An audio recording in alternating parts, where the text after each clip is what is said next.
এখন আমরা যদি বিশ্বাস করি যে আল্লাহর পক্ষ থেকে কোরআন নাজিল হয়েছে, তাহলে এটা তো মেনে নিতেই হবে যে কোরআনে যা আছে সব সত্য, তাই তো? আল্লাহ পাক কি মিথ্যা বলতে পারেন? নাউযুবিল্লাহ।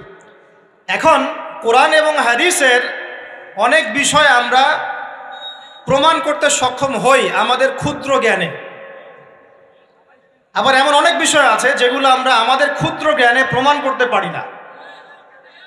যেমন ফেরেশতার অস্তিত্ব কি আমরা প্রমাণ করতে পেরেছি? আপনি কি ল্যাবে প্রমাণ করতে পারবেন? জিন জাতির অস্তিত্ব আমরা কি চোখে দেখে প্রমাণ করতে পারবো? কবরে আযাব দেওয়া হয়, আপনি কি এটা দেখে প্রমাণ করতে পারবেন? রূহ বা আত্মা বলে কিছু আছে আমাদের দেহের মধ্যে, এটা কি আপনি প্রমাণ করতে পেরেছেন? অনেক সময় মুমিন ব্যক্তি স্বপ্ন দেখে এবং স্বপ্নগুলো সত্য হয়, হয় কি না? এবং হাদিসে এসেছে শেষ জামানায় মুমিন ব্যক্তির স্বপ্ন কিন্তু সত্য হবে বেশি বেশি। তো এখন এই যে এমন কিছু বিষয় যেগুলো আমরা বাহ্যিক জ্ঞান দিয়ে প্রমাণ করতে পারছি না, কিন্তু আল্লাহ রাব্বুল আলামিন বলেছেন এগুলো সত্য, আমরা চোখ বন্ধ করে বিশ্বাস করি কি না? বিশ্বাস করেন কি না? জান্নাত দেখেছেন? জাহান্নাম দেখেছেন? না দেখে বিশ্বাস করি কি না? ইমানের কয়টা পিলার বলেন তো দেখে ভাই? কয়টা? ছয়টা। কয়টা? আল্লাহ বিশ্বাস, ফেরেশতাগণে বিশ্বাস, নবী রসুলগণে বিশ্বাস, আসমানি কিতাব সমূহে বিশ্বাস, পরকালের জীবনে বিশ্বাস, তাকদীর বা ভাগ্যের ভালো মন্দে বিশ্বাস। এই ছয়টার মধ্যে শুধু কোরআন এবং মুহাম্মদ সাল্লাল্লাহু আলাইহি ওয়াসাল্লামকে বাদ দিয়ে আপনি কোনোটাই দেখেন না। দেখেছেন? আল্লাহকে দেখেছেন? ফেরেশতা মণ্ডলী, আগের আসমানি কিতাবগুলো, মুহাম্মদ সাল্লাল্লাহু আলাইহি ওয়াসাল্লামকে সাহাবীরা দেখেছেন, আপনি কি দেখেছেন? আগের নবী রাসূলদেরকে দেখেছেন? পরকালের জীবন দেখেছেন? তাকদীর বা ভাগ্যের ভালো মন্দ দেখেছেন? এই যে না দেখে যে আমরা বিশ্বাস করছি, এটার নাম হচ্ছে গায়েবে বিশ্বাস। কিসে বিশ্বাস? এটাই আল্লাহ পাক বলছেন আলিফ লাম মিম যালিকাল কিতাব লা রাইবা ফিহ। আলিফ লাম মিম, এটা এমন একটা কিতাব যেই কিতাব নিয়ে কোনো সন্দেহ সংশয় নাই। হুদাল লিল মুত্তাকিন, এই কিতাব মুত্তাকিদেরকে পথ দেখাবে। কারা মুত্তাকি? আল্লাযীনা ইউমিনুনা বিল গায়বি, যারা এই অদৃশ্যে বিশ্বাস করে। বলেন সুবহান। আল্লাহ পাকের আদেশ পালন করার নিমিত্তে, তার ইবাদত করার নিমিত্তে আমরা আল্লাহ পাকের এই আদেশগুলোকে না দেখেই বিশ্বাস করি। এখন কিছু মানুষ বলতে পারে তাহলে এগুলোর বৈজ্ঞানিক ব্যাখ্যা কি? উত্তর হচ্ছে এই যে কোরআন এবং হাদিসের সব কিছুকে বৈজ্ঞানিক ব্যাখ্যার মানদণ্ডে উত্তীর্ণ হয়ে আসতে হবে জরুরি না এটা। কারণ বিজ্ঞানের অনুসিদ্ধান্তগুলো সময়ে সময়ে বদলে যায়। আল্লাহ রাব্বুল আলামিনের বিধান কখনো বদলাবে না ইনশাআল্লাহ। কথা কি বুঝতে পারছেন? আর আল্লাহ রাব্বুল আলামিন আমাদেরকে অসীম জ্ঞান দিয়ে সৃষ্টি করেন নাই, ক্ষুদ্র জ্ঞান দিয়ে সৃষ্টি করেছে। আমরা আমাদের ক্ষুদ্র জ্ঞানে এতটুকু প্রমাণ করতে পারবো না। ভালো করে বোঝেন, আমরা আমাদের ক্ষুদ্র জ্ঞানে এতটুকু প্রমাণ করতে পারবো না যে আগামীকাল আপনার সাথে কি ঘটবে। বলতে পারবেন? কেউ পারবে?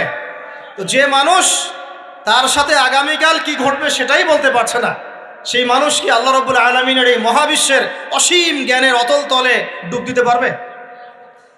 আমি বলছিলাম ইমানের 6 পিলার কি আপনি চোখে দেখেছেন? তারপরে বিশ্বাস করি কিনা ভাই? আচ্ছা, এখন আমরা এই জায়গায় ছিলাম যে আল্লাহ পাকের জ্ঞানটা অসীম। আল্লাহ পাকের জ্ঞান কি ভাই? আমি অসীমের একটা উদাহরণ দিয়ে বোঝাচ্ছি। মনে করেন এখানে আমরা যারা উপস্থিত আছি, আমরা সবাই জান্নাতে চলে গেলাম, মনে করেন, আল্লাহ কবুল করুন। জান্নাতে যাওয়ার পরে কি সময় শেষ হয়ে যাবে, না সময় আরো চলতে থাকবে? আচ্ছা, জান্নাতে যাওয়ার পরে 1 কোটি, 2 কোটি, 5 কোটি, 10 কোটি, 100 কোটি বছর পর এই জান্নাতীরা কি করবে, কি খাবে, কোথায় ঘুরবে, কোথায় ফিরবে, আল্লাহ রাব্বুল আলামিন এখনই সেটা জানেন। আলহামদুলিল্লাহ, বলেন আল্লাহু আকবার। আল্লাহকে চিনি একটু, আল্লাহ পাক এখনই সেটা জানেন, এই মুহূর্তে জানেন। যদি এখানে কোনো ভাই থাকেন, ফর এক্সাম্পল অমুক ভাইয়ের নাম আব্দুল্লাহ, এই ভাই মনে করেন জান্নাতে যাবেন ইনশাআল্লাহ, কথার কথা বলছে, কথার কথা। এখন তিনি জান্নাতে যাওয়ার 100 কোটি বছর পরে কোন হুরের সাথে কোথায় ঘুরে বেড়াবেন আল্লাহ পাক এখনই তা জানেন। আল্লাহ পাককে চিনতে শিখুন। আবার আমাদের মধ্যে আল্লাহ না করুক কেউ যদি জাহান্নামে যায়, সে ব্যক্তি জাহান্নামে যাওয়ার কোটি কোটি বছর পর কি আযাব ভোগ করবে আল্লাহ পাক এখনই এই মুহূর্তে সেটা জানেন। আলহামদুলিল্লাহ। এবং আগেও জানতেন। আল্লাহ পাকের কোনো শুরু নাই, আল্লাহ পাকের কোনো শেষ নাই। আল্লাহ পাকের কোনো শুরু নাই, আল্লাহ পাকের কোনো শেষ নাই। এমন নয় যে আল্লাহ পাক আমাদেরকে সৃষ্টি করে সৃষ্টিকর্তা হয়েছেন, রিজিক দাতা হয়েছেন, পালনকর্তা হয়েছেন, এমন নয়। সৃষ্টি করার আগে থেকেই আল্লাহ পাক সৃষ্টিকর্তা, পালনকর্তা, রিজিক দাতা সবকিছুই ছিলেন। বলেন আল্লাহু আকবার। আল্লাহ পাক একজন, তার কোনো শরীক নাই। আল্লাহ রাব্বুল আলামিনের জ্ঞান অসীম। এটার উদাহরণ হাদিসে দেয়া হয়েছে এভাবে যে মুসা এবং খিদির আলাইহিস সালাম নৌকায় সফর করছেন, একটা পাখি এসে নদী থেকে এক ফোঁটা পানি খেয়ে চলে গেল। তখন খিদির আলাইহিস সালাম বলছেন, হে মুসা, এই পাখিটা নদী থেকে যতটুকু পানি পান করতে পেরেছে, এই পানিটুকু হচ্ছে পুরো পৃথিবীর সমস্ত মাখলুকের জ্ঞান। আর এই পুরো নদীতে যত পানি আছে, এই সাগরে যত পানি আছে, এগুলো হলো আল্লাহ রাব্বুল আলামিনের জ্ঞান। আমি কি বুঝাতে পারছি ভাই? এখন সেই আল্লাহ রাব্বুল আলামিন যখন কোনো বিষয়কে সত্য বলবেন, সেটা সত্য কিনা? আল্লাহ পাক এখন বলছেন, আমি জিন আর মানব জাতিকে শুধু আমার ইবাদত করার জন্য সৃষ্টি করেছি। তার মানে জিন সত্য কিনা? আচ্ছা, একটু বলে দেই, মানুষের মধ্যে যেমন ভালো মন্দ আছে, জিন জাতির মধ্যেও কি আছে? ভালো মন্দ আছে। দুষ্ট জিন মানুষের ক্ষতি করার চেষ্টা করে।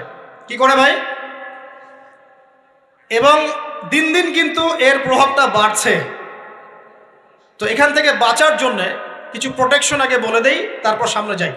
প্রত্যেক দিন সকালে এবং সন্ধ্যায় 3 বার করে সূরা ইখলাস পড়বেন। কুল হুয়াল্লাহু আহাদ, আল্লাহুস সামাদ, লাম ইয়ালিদ ওয়া লাম ইউলাদ ওয়া লাম ইয়াকুল লাহু কুফুয়ান আহাদ। সকালে সন্ধ্যায় কয়বার? 3 বার। আর 3 বার পড়বেন সূরা ফালাক, কুল আউযু বিরাব্বিল ফালাক, এই সূরা। আর 3 বার পড়বেন সূরা নাস, কুল আউযু বিরাব্বিন নাস। এটা প্রত্যেক ফরজ নামাজের পর একবার করে পড়বেন আয়াতুল কুরসি। আয়াতুল কুরসি কোন সূরা আছে? কত নম্বর আয়াত? মাশাআল্লাহ, 255। আল্লাহু লা ইলাহা ইল্লা হুয়াল হাইয়ুল কাইয়্যুম, এখান থেকে শেষ পর্যন্ত। আর কি করবেন? রাতের বেলা ঘুমানোর সময় পড়বেন সূরাতুল বাকারা, এর শেষের 2টা বা 3টা আয়াত। লিল্লাহি মা ফিস সামাওয়াতি ওয়া মা ফিল আরদ, এখান থেকে ফানসুরনা আলাল কওমিল কাফিরিন পর্যন্ত। নবী সাল্লাল্লাহু আলাইহি ওয়াসাল্লাম বলেছেন, রাতের বেলা কেউ যদি সূরা বাকারার শেষের এই 2টা 3টা আয়াত পড়ে ঘুমায়, সারা রাত আপনি যদি ইবাদতে থাকতেন যে নেকি পেতেন, এটা পড়ে ঘুমানোর ফলে সেই নেকি পাবেন ইনশাআল্লাহ। এখন বলেন দেখি, কতজনের সূরা বাকারার শেষের 3টা আয়াত মুখস্থ আছে? মাশাআল্লাহ। তো এখন বলেন আমাকে, আল কোরআনের আলো ঘরে ঘরে কি জ্বলবে? বলেন। শোনেন, আমার কথা রাগ করেন না। আমরা তো সবাই চাই যে আল্লাহর কোরআন আল্লাহর জমিনে প্রতিষ্ঠা লাভ করুক, চাই কি না? তাহলে সবার আগে নিজের মধ্যে কোরআন কায়েম করতে হবে। কোথায়? আগে নিজের উপর কোরআন কায়েম করুন, নিজের উপর সুন্নাহ কায়েম করুন, নিজের উপর দিন কায়েম করুন। ইনশাল্লাহ দিন ঘরে ঘরে পৌঁছে যাবে ইনশাল্লাহ। প্রত্যেক ঘরের মানুষ এই নিয়াত করতে পারি কি ইনশাআল্লাহ যে আমরা সবাই কোরআন পড়া শিখবো ইনশাআল্লাহ? কোরআনের বাছাই করা কিছু আয়াত অন্তত মুখস্থ করবো ইনশাআল্লাহ। পুরা কোরআন তোমাদেরকে মুখস্থ করতে বলছি না, হয়তো অনেকে পারবে না, যারা পেরেছে তারা সৌভাগ্যবান, আলহামদুলিল্লাহ। কমপক্ষে সূরা বাকারার শেষের 3টা আয়াত পারবো না ভাই? আয়াতুল কুরসি পারবো না? সূরা ফালাক, সূরা নাস, সূরা ইখলাস, সূরা কাফিরুন, সূরা হাশরের শেষের 3টা আয়াত, সূরা কাহাফ এর প্রথম 10 শেষ 10 আয়াত, সূরা কাহাফ প্রথম 10 শেষ 10 আয়াত, সূরা সফফাত এর প্রথম 10 আয়াত, সূরা আর রহমান, সূরা ইয়াসিন, সূরা মুলক। এই যে কমন জিনিসগুলো, এগুলো মুখস্থ করতে পারবো না ভাই ইনশাআল্লাহ? আল্লাহ পাক সবাইকে তৌফিক দান করুন, বলি আমিন। আর এখন যারা বিয়ে শাদী করেন নাই, নিয়াত করেন যে আপনাদের ঘরে যে সন্তান আসবে, আচ্ছা সন্তানের আগে বউয়ে আসে নাকি? আচ্ছা, যারা বিয়ে শাদী করেন নাই নিয়াত করেন, দিনদার, মুত্তাকি, পরহেজগার, কোরআনওয়ালা মেয়ে ছাড়া বিয়ে করার দরকার নেই। বাস বাস বাস বাস বাস। শোনেন, এর মানে এই নয় যে খালি মাদ্রাসার মেয়েদেরকে বিয়ে করবেন, বরং এমন অনেক দিনী বোন আছেন আমাদের স্কুল কলেজ ইউনিভার্সিটিতে পড়েন, তারা অনেক বেশি দিন চর্চা করেন। মাশাআল্লাহ। আমি বলেছি কোরআনওয়ালা, দিনদার, পর্দাশীল নারী বিয়ে করবেন। এবং দ্বিতীয় নিয়াত করেন, যে সন্তানই হবে কমপক্ষে একটা সন্তানকে হাফেজে কোরআন বানাবেন ইনশাআল্লাহ, একটা সন্তানকে আলেম বানাবেন ইনশাআল্লাহ। আপনার মেয়ে হলে সেই মেয়েকে আয়েশা রাদিয়াল্লাহু আনহার মতো বানান ইনশাআল্লাহ। আপনার ছেলে হলে আপনার ছেলেকে আবু বকর, ওমর, ওসমান, আলী রাদিয়াল্লাহু আনহুম আজমাইন তাদের আদর্শে করে তোলেন ইনশাআল্লাহ। পারা যাবে না ভাই? যখন ঘরে ঘরে কোরআনওয়ালা মানুষ তৈরি হবে না, আল্লাহর জমিনে আল্লাহর দিন এমনি প্রতিষ্ঠা হয়ে যাবে ইনশাআল্লাহ। বাতিল কোন দিক পালিয়ে যাবে ঠিক নাই। সবকিছু শেষ আছে না বলেন তো? সব কিছু শেষ আছে। নমরুদ আছে না নাই? দুনিয়াতে আছে। মানুষ তার নামও স্মরণ করে। যখন সে দুনিয়া ছিল মনে হচ্ছিল দুনিয়াটাই তার, তখন মনে হচ্ছিল কি দুনিয়াটাই নমরুদের। ফেরাউন দুনিয়া আছে না নাই? আছে। তার নামও কি মানুষ স্মরণ করে? যখন ফেরাউনের রাজত্ব ছিল, যুগ ছিল, তখন মনে হতো যে পুরো দুনিয়াটাইও। কথা বুঝতে পারছেন না? এরকম প্রত্যেক যুগে যুগে। আজ জাতির নাম শুনেছেন? আজ জাতি এই তাল গাছের সমান লম্বা চওড়া ছিল এক একজন। বিশ্বাস করছেন না? তাল গাছের সমান লম্বা চওড়া ছিল এবং পাহাড় কেটে কেটে তারা বাড়িঘর নির্মাণ করত। তাদের কাছে আল্লাহ পাক নবী হিসেবে পাঠিয়েছিলেন হুদ আলাইহিস সালামকে। কোন নবী? সূরা হুদ পড়ে দেখবেন। আপনি যদি কবিতা, সাহিত্য, ছন্দ এগুলো পছন্দ করেন তাহলে সূরা হুদ আপনার জন্য। সুবহানাল্লাহ। আপনি যদি কবিতা, সাহিত্য, ছন্দ, বালাগাত পছন্দ করেন, সূরা আর রহমান আপনার জন্য, সূরা হুদ আপনার জন্য, সূরা শুআরা এগুলো আপনার জন্য। এত চমৎকার কাব্যিক বিন্যাস আছে, মানে কবিতার ছন্দে ছন্দে উপন্যাস ব্যাখ্যা করা হয়েছে বলে। সুবহানাল্লাহ। মানুষ তো কোরআনকে মূল্যায়ন করে না। আমি লাস্ট জুমার খুতবার একটা লেকচারে বলেছিলাম, সূরা ইউসুফ, এই যে এখন সারা বিশ্বে অর্থনীতি নিয়ে যে কত কথা হচ্ছে, অর্থনৈতিক সংকট, এইটা সেটা বলা হচ্ছে না, সবার ঘরে ঘরে এগুলো আলোচনা হয় তো মাশাআল্লাহ।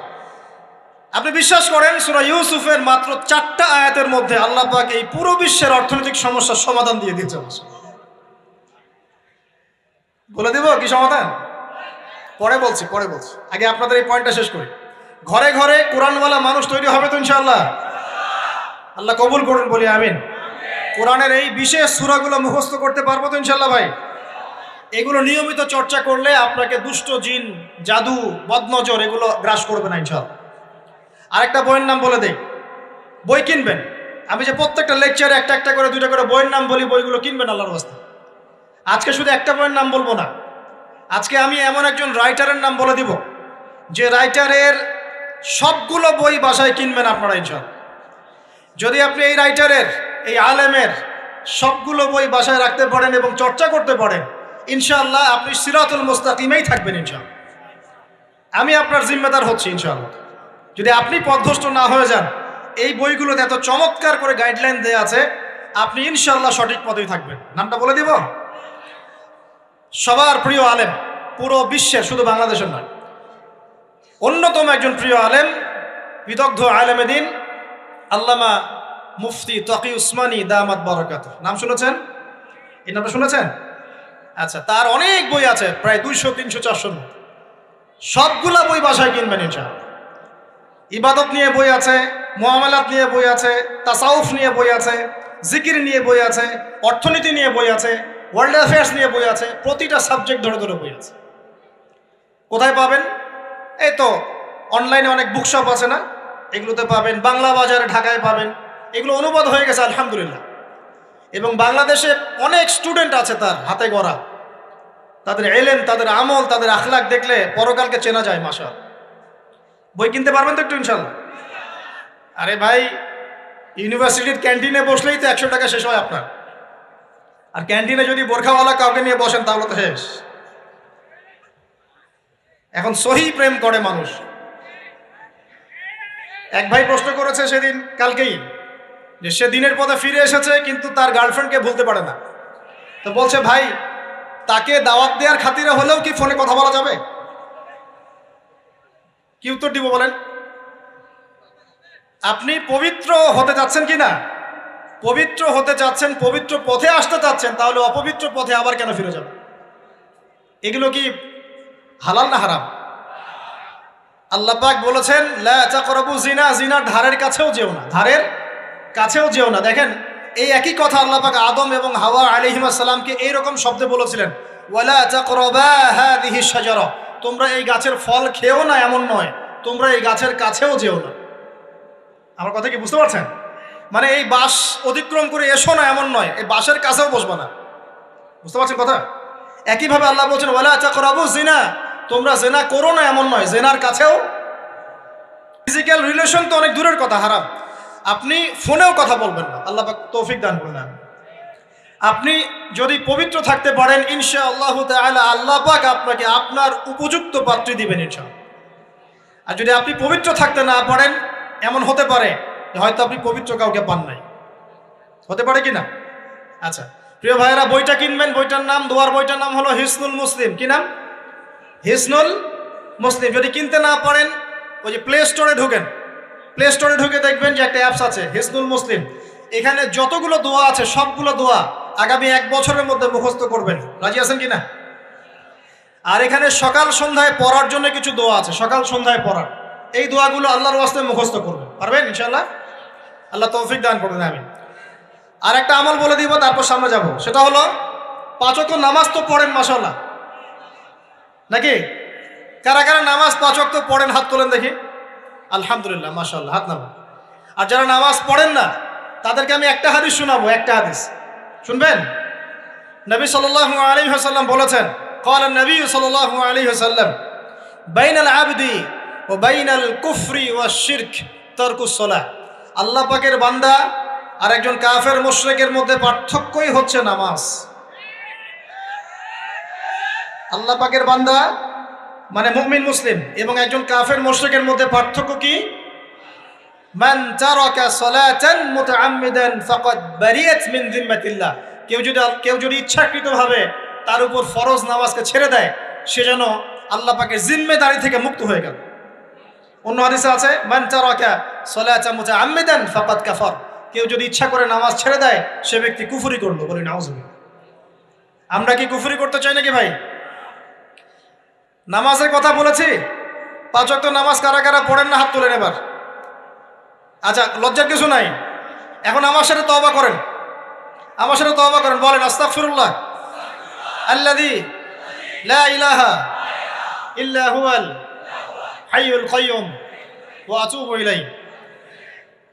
আল্লাহর কাছে সাক্ষী রেখে বলেন, আল্লাহ আমি জীবনে যত রাকাত নামাজ ছেড়ে দিয়েছি এর জন্য আমাকে মাফ করে দাও। ইনশাআল্লাহ আগামী জীবনে আমি বিনা ওজরে 1 ওয়াক্ত নামাজও বাদ দিব না ইনশাআল্লাহ। রাজি আছেন ইনশাআল্লাহ? বাস এই একটা নসিহত যদি আজকে আপনারা আমল করতে পারেন ইনশাআল্লাহ আজকের মাহফিল সফল। পারা যাবে? আর বই কিনতে বললাম 1 নাম্বার কোন বই বলেন? হিসনুল। আর কোন আলেমের নাম বলেছি? আল্লামা, জোরে বলেন। তার অনেকগুলো বই আছে, কেনার চেষ্টা করবেন তো ইনশাআল্লাহ। আল্লাহ পাক তৌফিক এনায়েত করুন, বলি আমিন। তাহলে আমরা সূরা যারিয়াতের 56 নম্বর আয়াতে কি শিখেছি ভাই? আল্লাহ রাব্বুল আলামিন আমাদেরকে সৃষ্টি করেছেন কেন? তার ইবাদত করার জন্য। আছে। এখন আমাকে বলেন যে আল্লাহ পাকের ইবাদত করার জন্য আল্লাহ পাক এই দুনিয়াতে আমাদেরকে কত বছর সময় দিয়েছেন বলেন দেখি। সর্বোচ্চ কত হবে? সর্বোচ্চ 60, 70, 100 হতে পারে। এই তো। আমরা কি চিরস্থায়ী থাকবো এখানে না চলে যাব? আচ্ছা, দুনিয়ার জীবনটা তাহলে কি? আল্লাহ পাক বলছেন আল্লাযী খালাকাল মাউতা ওয়াল হায়াতা লিয়াবলুয়াকুম আইয়ুকুম আহসানু আমালা। আল্লাহ পাক জীবন মৃত্যু সৃষ্টি করেছেন কেন? আল্লাহ পাক পরীক্ষা করার জন্য যে এই দুনিয়ার জীবনে আমলে কে শ্রেষ্ঠ, আমলে কে শ্রেষ্ঠ। দুনিয়ার জীবনে আসার উদ্দেশ্য পেয়েছি আল্লাহর ইবাদত করা, এখন পেলাম আল্লাহ জীবন মৃত্যু কেন সৃষ্টি করেছেন? আমলে পরীক্ষা করার জন্য যে কে শ্রেষ্ঠ হচ্ছে। আমাদের উদ্দেশ্য কি? আমাদের উদ্দেশ্য হচ্ছে পুলসিরাত পার হয়ে জান্নাতে যাওয়া। উদ্দেশ্য কি? পুলসিরাত পার হয়ে জান্নাতে যাওয়া। সূরা আলে ইমরানের 185 নম্বর আয়াতে আল্লাহ পাক বলেছেন কুল্লু নাফসিন যায়িকাতুল মাউত। প্রত্যেকটা নফস মৃত্যুর স্বাদ গ্রহণ করবে, এরপর কিয়ামতের মাঠে তাদের আজর তাদেরকে পূর্ণ মাত্রায় বুঝিয়ে দেওয়া হবে। আল্লাহ পাক বলছেন ফামান যুহজিহা আনিন নারি ওয়া উদখিলাল জান্নাতা ফাকাদ ফাজ। ওই দিন যে ব্যক্তিকে জাহান্নাম থেকে বাঁচানো হবে এবং জান্নাতে প্রবেশ করানো হবে সেই ব্যক্তি হচ্ছে সফল। কথা ঠিক কিনা? তাহলে উদ্দেশ্য পেলাম তো, আমাদের গন্তব্য পেলাম তো। আমাদের গন্তব্য কি তাহলে? জান্নাত। এখন এই দুনিয়ার জীবনে আমরা সর্বোচ্চ হয়তো 100 বছর বাঁচবো, আল্লাহ ভালো জানেন, তাই তো? এই দুনিয়ার জীবনের এই হায়াতের সবচেয়ে ইম্পর্টেন্ট টাইমটা কোনটা বলেন? সবচেয়ে ইম্পর্টেন্ট টাইম কোনটা? যৌবন কিনা? যৌবন কাকে বলে? যৌবন কাকে বলে? কত বছর থেকে কত বছর পর্যন্ত? 20 থেকে 40, বা 15 থেকে 40, বা 20 থেকে 50, এই তো? আচ্ছা, এই বয়সের মধ্যে কারা কারা আছেন হাত তোলেন দেখি। মাশাআল্লাহ, সবাই তো দেখি এই বয়সে, হাত নামান। এখন এই বয়স সম্পর্কে আগে 2টা হাদিস শোনেন, আমার দিকে তাকান, তারপরে আমি বলছি অবস্থা কি, করণীয় কি। আমি বলেছি যুবকদেরকে কিছু নসিহত করবো আজকে, নিয়াত করেছে, ঠিক আছে ভাই? আচ্ছা, যুবকদের সম্পর্কে প্রথম হাদিস, রাসূল সাল্লাল্লাহু আলাইহি ওয়াসাল্লাম বলেছেন, কিয়ামতের মাঠে মানুষ যখন উঠবে, আমরা উঠবো কি না? আচ্ছা, নাকি উঠবো না? যারা আগুনে পুড়ে গেছে তারা উঠবে কি না? যারা পানিতে ডুবে গেছে, যাদের লাশও খুঁজে পাওয়া যায় নাই, উঠবে কি না? উঠবে। আচ্ছা, যখন মানুষ উঠবে তখন তাকে 5টা প্রশ্ন করা হবে। কয়টা ভাই? এই 5টা প্রশ্নের আগে সে তার পা সামনেও ফেলতে পারবে না, পিছনেও ফেলতে পারবে না। আমরা কি একটু চিন্তা করতে পারছি কত ভয়ঙ্কর হবে বিষয়টা? এই সামান্য গরমে আমাদের অবস্থা খারাপ, সূর্য সেদিন সামনে নিচে, আর মানুষ উঠে দাঁড়িয়ে আছে, তাদেরকে 5টা প্রশ্ন করা হবে। যতক্ষণ পর্যন্ত প্রশ্নের উত্তর দিতে পারছে না, সামনেও যেতে পারবে না, পিছনেও আসতে পারবে না, পা নড়াতে পারবে না। 1, তোমার পুরো জীবনটা তুমি কোন কাজে ব্যয় করেছো? উত্তর কি রেডি আছে আমাদের কাছে? আমরা কি বলতে পারবো, হে আল্লাহ, আমরা আমাদের পুরো জীবন তোমার ইবাদত করে কাটিয়েছি? 2, তোমার যৌবন স্পেশালি তুমি কোন কাজে ব্যয় করেছো? তোমার যৌবন তুমি স্পেশালি কোন কাজে ব্যয় করেছো? যুবকরা কি উত্তর দেওয়ার জন্য প্রস্তুত আছে যে আমাদের যৌবন আমরা আল্লাহর পথে কাটিয়েছি? সবাই কি বলতে পারবো? 3 নাম্বার, তোমার রিজিকের উৎস কি ছিল? কোন পথে সম্পদ অর্জন করেছো? 4 নাম্বার, কোন পথে সম্পদ ব্যয় করেছো? কোন কোন খাতে সম্পদ ব্যয় করেছো? আমরা কি আমাদের আয় এবং ব্যয়ের হিসাব দেওয়ার জন্য প্রস্তুত? 5, তোমাকে আমি যে জ্ঞান দিয়েছিলাম সেই জ্ঞান অনুযায়ী আমল করেছো কিনা? আল্লাহ পাক আমাকে আপনাদের সবাইকে তৌফিক দান করুন, জানা অনুযায়ী আমল করার তৌফিক দান করুন। এই 5টা প্রশ্নের মধ্যে যৌবনকাল ইম্পর্টেন্ট কিনা ভাই? গুরুত্বপূর্ণ কিনা? মাথায় রাখি। সামনে একটা হাদিস শুনুন, রাসূল সাল্লাল্লাহু আলাইহি সাল্লাম বলছেন, কে এই কিয়ামতের মাঠেই 7 শ্রেণীর মানুষকে আল্লাহ পাক বিশেষ মেহমানদারির ব্যবস্থা করবেন, আরশের ছায়ায় ছায়া দিবেন ইনশাআল্লাহ। কোথায় ছায়া দিবেন? ওই দিন এই ছায়া ছাড়া অন্য কোনো ছায়া থাকবে না।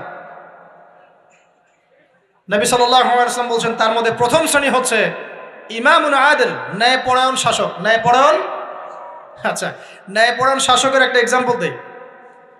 মক্কার জাহেলি যুগে সাহাবীরা ঈমান নিয়ে এসেছেন, বাস তাদের উপর নির্মম নির্যাতন শুরু হয়ে গেছে, আবু জেহেল, আবু লাহাব, উতবা, শায়বা। তখন সাহাবীরা আল্লাহ রাসূলের কাছে এসে বলছেন, ইয়া রাসূলুল্লাহ, আপনি একটু বদদোয়া করেন, তাদের উপর বদদোয়া করেন, আমরা তো আর পারছি না। নবী সাল্লাল্লাহু আলাইহি ওয়াসাল্লাম বললেন, তোমরা মক্কা থেকে হিজরত করে হাবাসায় চলে যাও। কোথায়? হাবাসা। হাবাসা মানে হচ্ছে আবিসিনিয়া। আবিসিনিয়া মানে এখনকার ইথিওপিয়া, ইরিত্রিয়া। নাম শুনেছেন কি? বিশেষ কোচিং তো করছেন অনেকে।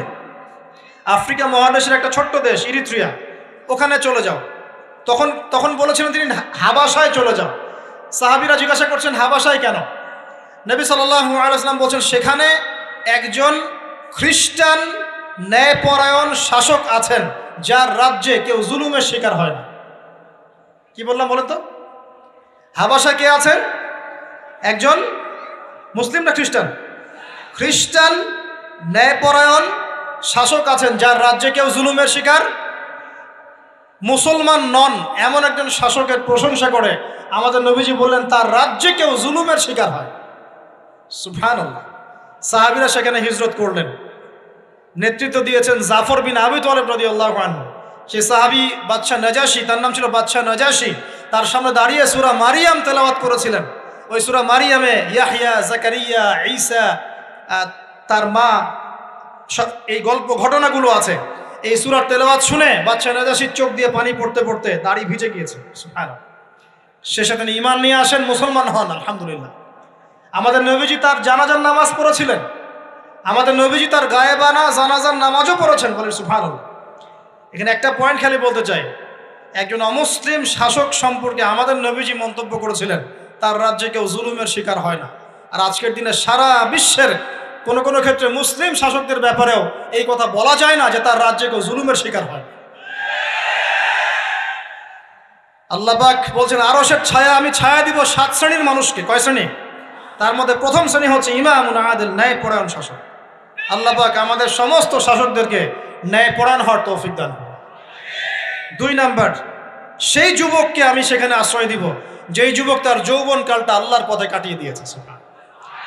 এবার কি হাদিসটা আপনি পেয়েছেন? এর আগের হাদিস কি শুনলেন? পা নড়াতে পারবেন না যতক্ষণ পর্যন্ত এই প্রশ্নের উত্তর না দিচ্ছেন যৌবনকাল কোন পথে ব্যয় করেছেন। এখন যদি আল্লাহর পথে ব্যয় করেন তাহলে আরশের ছায়া ছায়া পাচ্ছেন, আলহামদুলিল্লাহ। বাকিগুলো কারা কারা একটু বলে দেই। 3 নাম্বার হচ্ছে সেই ব্যক্তি যে একজন আরেকজনকে মহব্বত করে, এক ব্যক্তি আরেক ব্যক্তিকে মহব্বত করে শুধুমাত্র আল্লাহর সন্তুষ্টির জন্য। কথা কি বুঝতে পারছেন? এই মহব্বত আবার এই ছেলে মেয়ের ফ্রি মিক্সিং না। কথা বুঝতে পারেননি? দিনের খাতিরে মহব্বত, আল্লাহর জন্য মহব্বত, আল্লাহর জন্য। এখানে 4 নাম্বার এমন ব্যক্তি যে এত গোপনে দান করে যে তার বাম হাত জানে না ডান হাত কি দান করেছে। আমরা তো এখন 1 টাকা দান করলে 100 টাকা ফুটাই। ফেসবুক আছে, মারাত্মক একটা জিনিস ফেসবুক, মানে এটা মানুষকে আর মানুষ রাখে নাই। যে ব্যক্তি ফেসবুকে আসক্ত তার সাথে কথাবার্তা বলা, লেনদেন, চলাফেরা খুব ডিফিকাল্ট। মানে কি বোঝেন আগে কথাটা? কেন ডিফিকাল্ট? কারণ সে এত বেশি আসক্ত এখানে যে পান থেকে চুন খসলে সে আপনাকে পাবলিকলি ধুয়ে রেখে দিবে।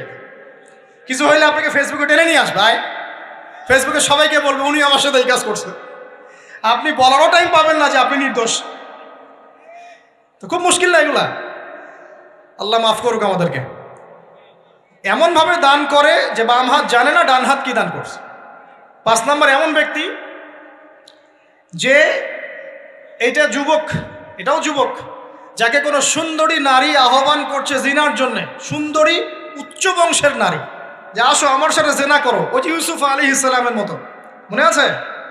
ইউসুফ আলাইহিস সালামের ঘটনা মনে আছে? আচ্ছা, কিন্তু সেই যুবক বলে, সেই ব্যক্তি বলে ইন্নী আখাফুল্লাহ, আমি আল্লাহকে ভয় করি, আমি তোমার সাথে খারাপ কাজ করতে পারবো। এরকম ছেলে এবং এরকম মেয়ে এখন সমাজে খুঁজে পাওয়া যায়? হাতে গোনা, হাতে গোনা। আপনি অনলাইন ঘাটাঘাটি করেন, গুগল করেন, ক্রস চেক করেন, দেখবেন বাংলাদেশের 25 বছরের কম বয়সী ছেলে আর মেয়েদের জেনার হার কত আপনি বের করে দেন। 25 বছরের কম যে যুব সমাজ আমাদের সামনে আছে তাদের মধ্যে কত % যুবক এখন পর্যন্ত ফিজিক্যাল সম্পর্ক করেনি কারোর সাথে, আপনি খুঁজে বের করতে পারেন। শুধু ছেলেদের ক্ষেত্রে এটা নয়, মেয়েদের ক্ষেত্রেও আছে। এই যে অনার্স লাইফ পার করার আগেই বহু মেয়ে সতীত্ব নষ্ট করে ফেলছে, বহু ছেলে সতীত্ব নষ্ট করে ফেলছে। কথাগুলো কি রাগ করছেন? আমি আপনাদের ভাই এবং আমি আপনাদেরকে মহব্বত করি। আমরা জেনার পথে যাব না, আমরা হালাল সম্পর্কে থাকবো ইনশাআল্লাহ। যখন আপনি জেনায় চলে যাবেন আপনার কলব থেকে আল্লাহর নূর নষ্ট হয়ে যাবে। এটা এমন একটা পাপ যেটা করার পর মানুষ আল্লাহর সামনে মাথা তুলে দাঁড়াতে পারে না, লজ্জায় চোখ নেমে যায়, ইবাদতে স্বাদ পায় না। যখন হারাম সম্পর্কে, ফ্রি মিক্সিং, এগুলোতে মানুষ থাকে, ইবাদতে মানুষ স্বাদ পায় না। দিনের পর দিন ইবাদত করে মনোযোগ আসে না, মন লাগে না, চোখ দিয়ে একটু পানি বের হয় না, আল্লাহর জন্য কাঁদতে পারে না, কারণ মনের মধ্যে তো নূর নাই। আর যখন একটা মেয়ে বেপরদায় থাকে, অনেক ইবাদত করলেও তার এই বেপরদায় থাকার কারণে সমাজের বহু মানুষের চোখের জেনা হয়ে যায়। এতে করে ওই সব মানুষের পাপের ফল এই মেয়েটাকে ভোগ করতে হয় এবং মানুষের চোখের বদনজর লাগে, ওই মেয়ে অসুস্থ হয়ে পড়ে মানসিকভাবে, শারীরিকভাবে। আমি আমাদের যুবক ভাই এবং যুবক বোনদেরকে রিকোয়েস্ট করব, আল্লাহর ওয়াস্তে চরিত্রটাকে পবিত্র রাখার চেষ্টা করুন। আল্লাহ পাক তৌফিক দান করুন।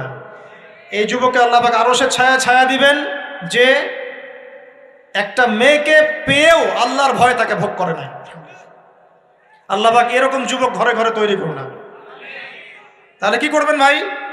হালাল উপার্জনের ব্যবস্থা করবেন, ব্যাস সরাসরি বিয়ে করে ফেলবেন।